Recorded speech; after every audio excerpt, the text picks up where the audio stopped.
Hi y'all, it's me. I participated in a swap hosted by Betty, who's Scrappinology-gina here on YouTube.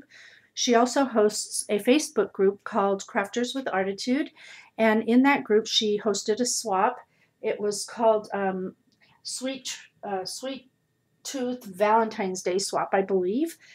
In that swap, we were to make or buy or alter 3 boxes or bags, total of 3, and one had to contain candy, the second one had to have a surprise, and the third one had to have embellishments.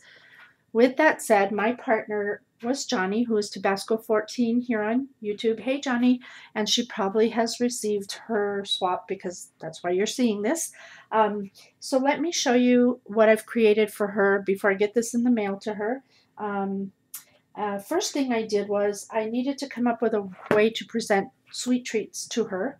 So I took this photo box. You can see it's not big at all. It's what you use to store your photographs in. Got this at Joann's, I believe. And I wanted to do something with it that made it look a little bit different. So I created this little purse.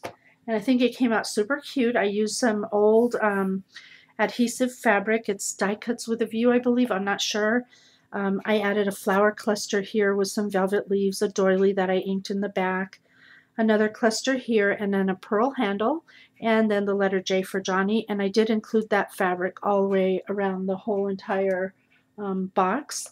And her favorite treats are Hershey's and turtles. So I made sure to give her both of those in her little box here. So I thought that was kind of cute because, you know, you always carry little sweets in your purse. So that was item number 1. Then item number 2, I have been a lifelong drinker of this flavor, this brand of coffee, and I've for years and years and years hated throwing these containers away because they're so cute. But of course, if I had saved them all, I would have needed a second house just to store them in. So anyway, I decided to use one this time for Jonnie, and this one I decided to use for her special surprise. So here's how it turned out. And as you can see, I used some Tanya Whelan fabric here all around. I used some trim and some flat back pearly trim. I added these painted spools that I painted and added some trim onto those just to tie it in.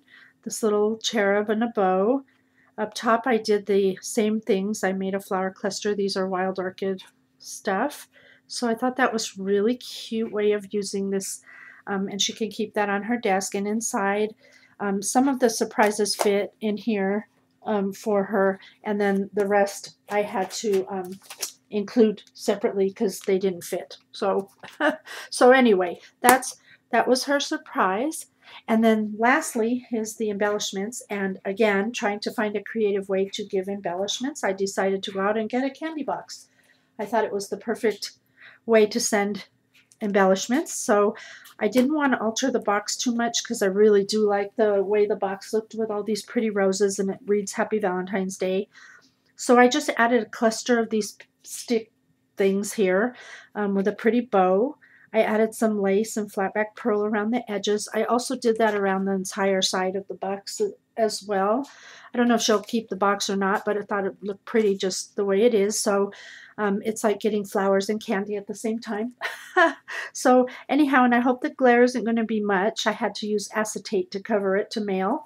So this is what the inside looked like. I kept all the little tray in there with all the places for the candy, and I filled each one up with different embellishments for Jonnie to play with.